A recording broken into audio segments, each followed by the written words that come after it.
上一集第一天的熊野古道简直是地狱般的开局，浓雾、暴雨、路滑。那第二天会不会好一点呢？第二天我们遇到了熊野古道中边路最美的路段，世界上最大的鸟居下的中秋圆月，而且要自己动手挖的户外温泉，简直超好玩。熊野古道第二天 ，Let's go！ 今天天气超级好 ，Look at that！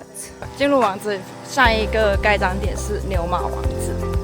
然后我们都没有盖，为什么？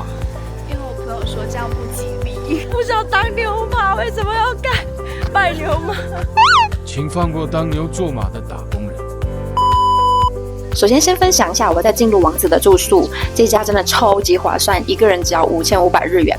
不过呢，旺季就比较难抢，我是提前了整整5个月才订到，而且是在 kumanotravel.com 这个网站预订的，可以自由选择房型和餐食。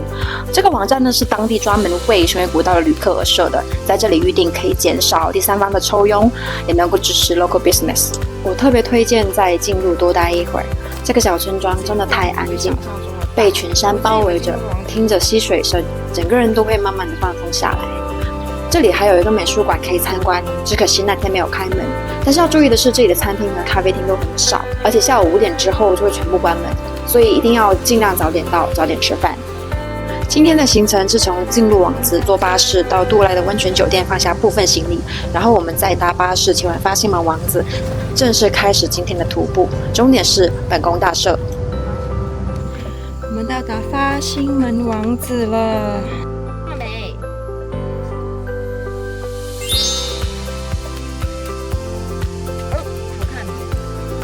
这个发心门王子的起点太好看了吧 ！Look at that！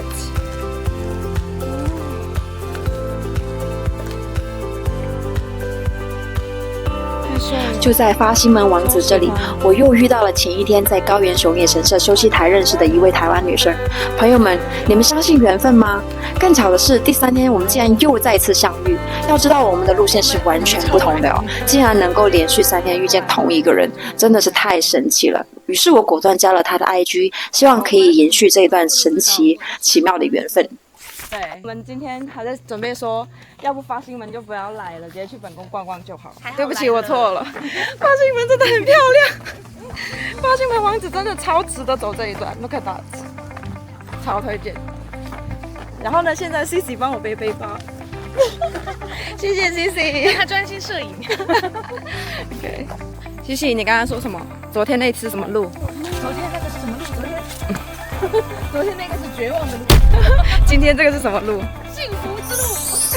没错，正如 CC 所说，和第一天相比，熊野古道第2天从发心门王子到本宫大社这一段，简直是一条轻松又幸福的路。全程大约7公里，坡度平缓，对于新手来说也非常的友好。在前半段会经过几个大小不同的村庄，所以主要是平坦的水泥路。午后的阳光穿过树林，树叶摇曳间洒下斑驳的光影，走在其中非常的惬意。我现在在剪这个影片时，我觉得我又想要再走一次了。根据前面的小伙伴的情报，前天这条路是全都是水泥路，所以他们鞋子都湿掉了，现在都干了。在这些村庄的路边，常常能看到村民把自家的商品放在小摊上，旅人只要投钱就能自行购买。我们路过时发现了这些1瓶1000日元天然蜂蜜，就果断买了2瓶，回来泡水喝时发现居然带着淡淡的茶香味。除了天然蜂蜜，这条路上沿途长满了柿子树，这些即将成熟的柿子摇摇欲坠，让人忍不住想要伸手去摘。后来我们在超市买了当季本土的柿子，真的果然又大又甜又脆。在我发布第1支影片之后，有朋友留言问我有没有遇到熊。其实我也不太确定熊野古道上面会不会有熊，不过中边路这条路算是熊野古道最热门、最成熟的一条线路了，所以大概率应该是聚不上野生动物的。保险起见呢，我还是买了熊铃。一路上也有看到不少人的背包上面有挂。另外也有很多朋友留言说，他们完成了中边路的全踏破，走完了100多公里，拿到了象征荣誉的金贝壳，真的让人很羡慕。只是我的体力有限，没有办法安排到，所以呢，也想提醒大家，徒步还是要量力而行，随时根据状况来调整自己的节奏和行程，不要让自己太过劳累。大概走了3个多小时，我们终于来到了最神圣的熊野本宫大社了。在这里可以参拜跟祈祷，洗涤自己的疲惫和各种情绪。值得一提的是，我注意到这里到处都有这种黑色鸟的标记，后来才发现那是象征着亚齿乌，是在日本神话中的一种三足的乌鸦，被视为神的使者以及太阳的化身。在熊野的信仰里面，亚齿乌负责指引迷途的灵魂，也象征着为人们指明正确的道路。朋友们一定要来这个户外河流温泉，这是我第一次体验到这个冷水跟温水混合的天然温泉，真的太神奇了。